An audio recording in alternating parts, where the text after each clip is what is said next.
Assalamualaikum warahmatullahi wabarakatuh. Nama saya Al-Ghazif Hasanaf, absen nomor 1 dari kelas 10F, dan di sini saya akan mempresentasikan hasil analisis saya mengenai Kerajaan Kediri, mulai dari latar belakang, masa kejayaan, fase kemunduran, serta bukti peninggalan. Nah, sebelum itu saya izin memohon maaf bahwa device dan kamera saya sedikit kurang mumpuni karena memang dari sananya. Jadi mohon dimaklumi. Nah, untuk presentasinya bisa saya mulai. Yang pertama yaitu latar belakang dari Kerajaan Kediri. Nah, mungkin latar belakang sendiri bisa meliputi mengenai alasan kenapa Kerajaan Kediri ini berdiri ataupun seperti faktor-faktor yang mempengaruhi kerajaan ini untuk berdiri gitu. Nah, untuk latar belakang dari kerajaan Kediri ini sendiri yaitu dikarenakan Raja Airlangga yang merupakan raja kerajaan Kahuripan menghadapi konflik internal terkait suksesi tahta antara dua putranya.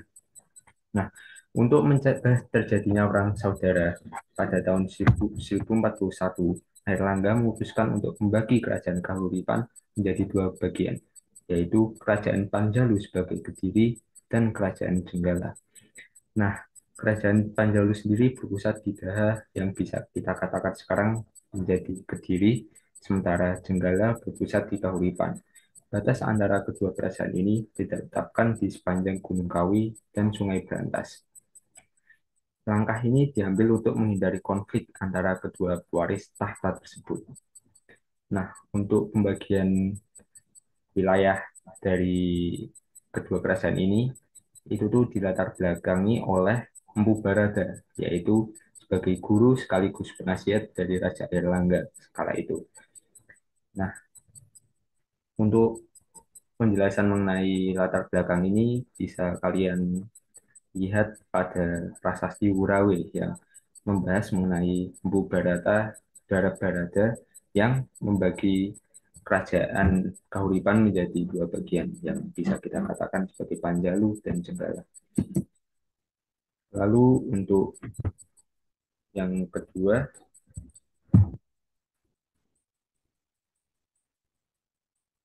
nah, persaingan antara Panjalu dan Jenggala ini tetap berlanjut. Kedua kerajaan ini terlibat dalam serangkaian konflik selama beberapa dekade berikutnya, atau mungkin malah hampir satu abadan.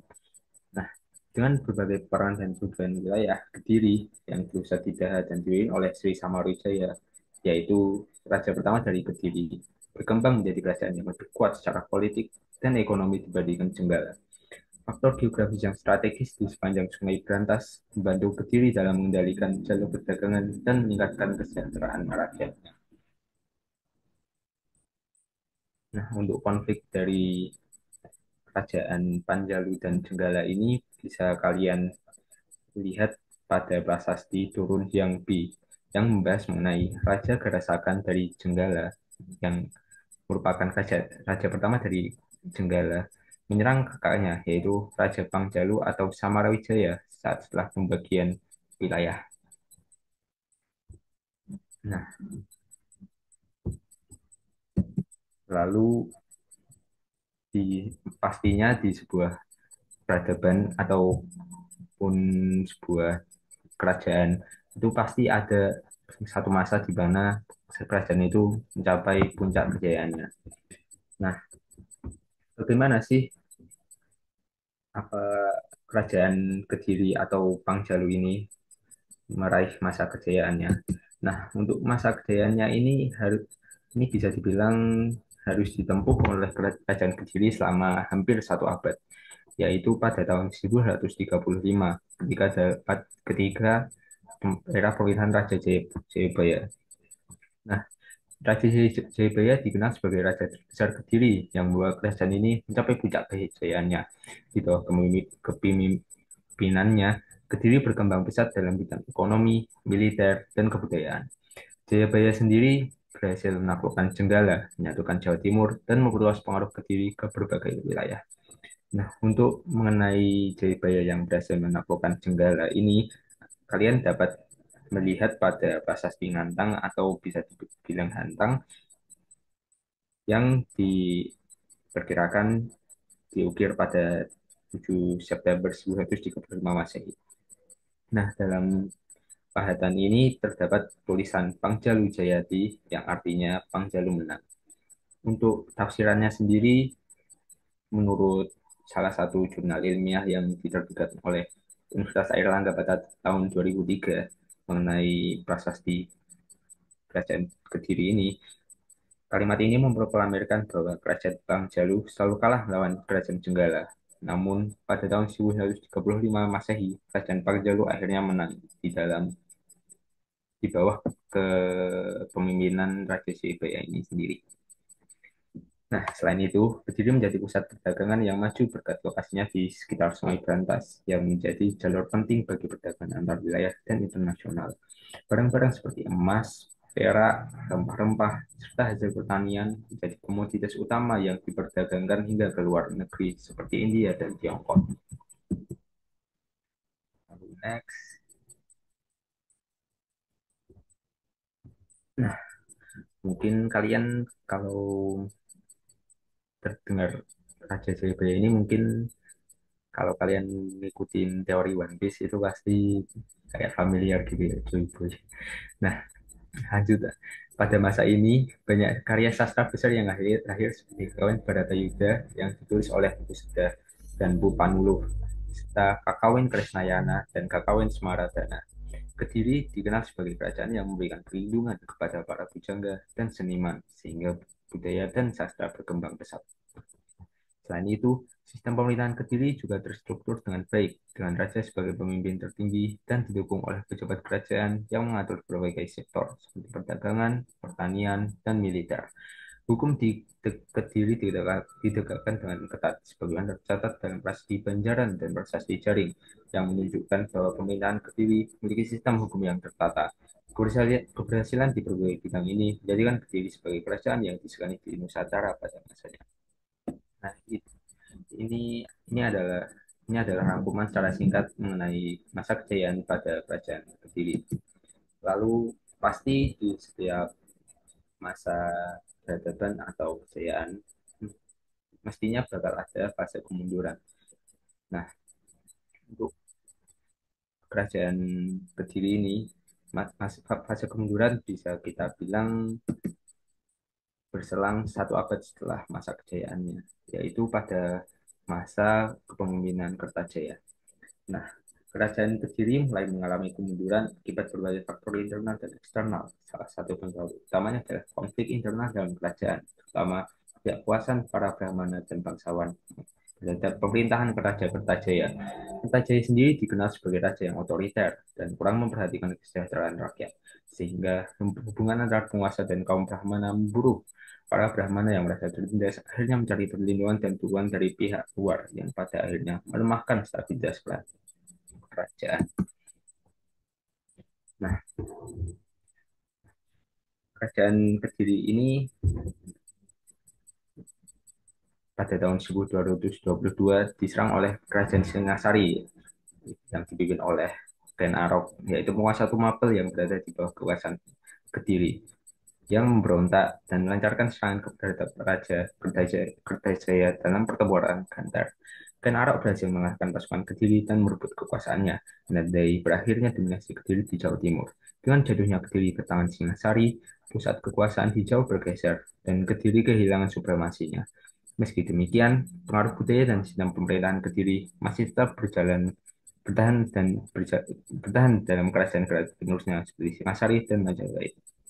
Nah, untuk peninggalan-peninggalan dari kerajaan Kediri ini cukup banyak dan beberapa adat atau bisa kita bilang budaya ini masih menurun kepada kerajaan-kerajaan penerusnya yang bisa kita bilang seperti Singasari dan Majapahit. Nah, pasti di setiap kerajaan akan ada peninggalan-peninggalan dari kerajaan itu sendiri. Ya, kalau memang kerajaan itu konkret benar-benar ada. Nah, berikut beberapa bukti peninggalan dari kerajaan Kediri. Yang pertama yaitu Prasasti Turun Diangti yang sudah kita bahas tadi, yaitu Raja Gerasakan dari Senggala. Yang kakaknya yaitu Raja Pangjalu atau Samariwijaya saat setelah pembagian wilayah kedua kerajaan. Lalu yang kedua adalah Prasasti Ngantang yang terdapat bawah dan bertuliskan Pangjalu Jayati, yang artinya Pangjalu menang. Kalimat ini memproklamirkan bahwa kerajaan Pangjalu selalu kalah melawan kerajaan Jenggala. Namun pada tahun 1135 Masehi, kerajaan Pangjalu akhirnya menang di bawah kepemimpinan Raja Jayabaya. Bisa bisa kita lihat di sini bahwa prasasti turun yang diturunkan ketika masa awal kerajaan Pangjalu ini didirikan.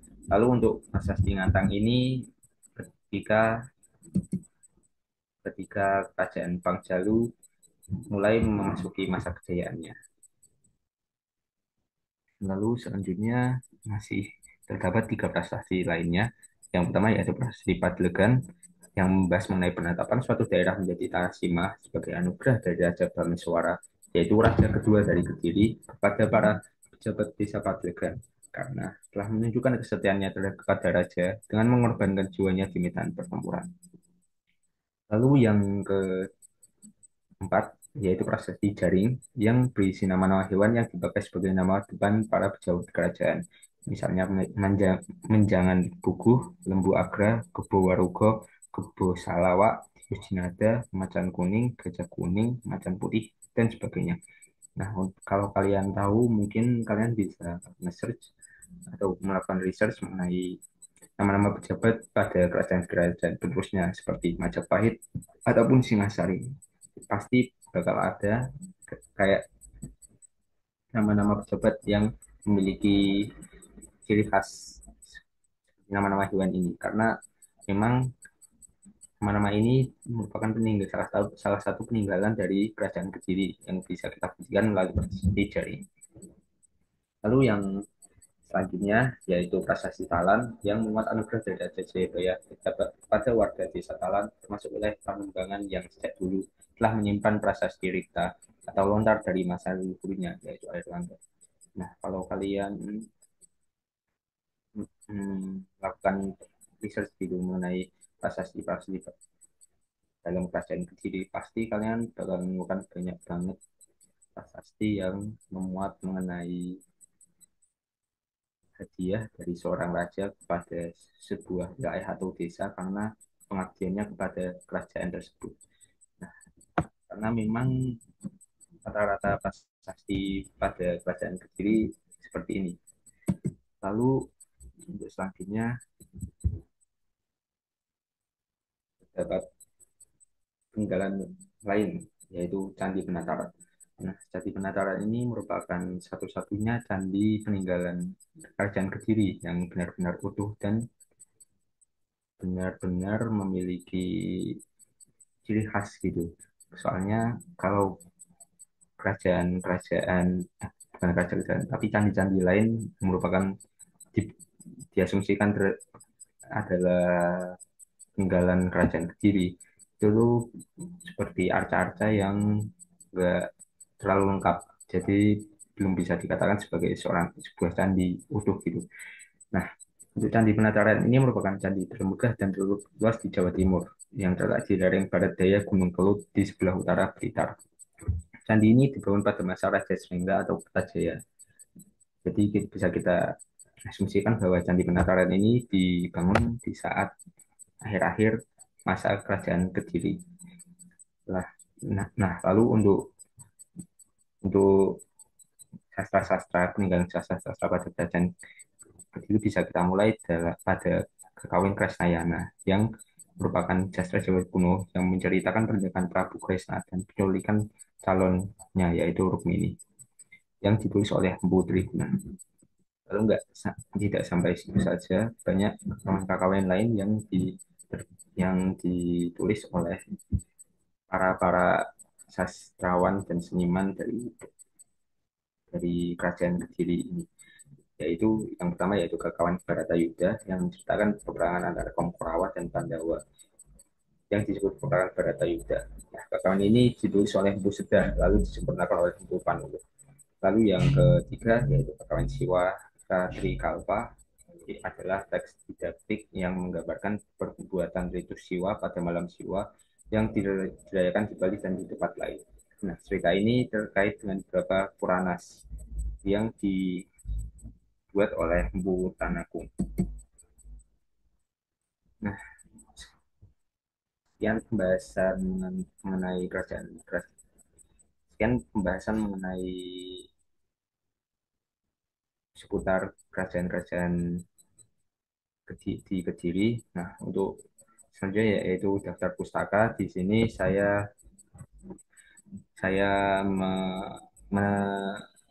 menyantumkan beberapa daftar pustaka yang bisa kita lihat sebagai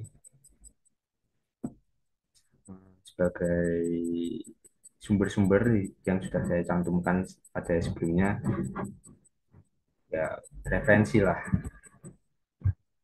Lalu yang terakhir,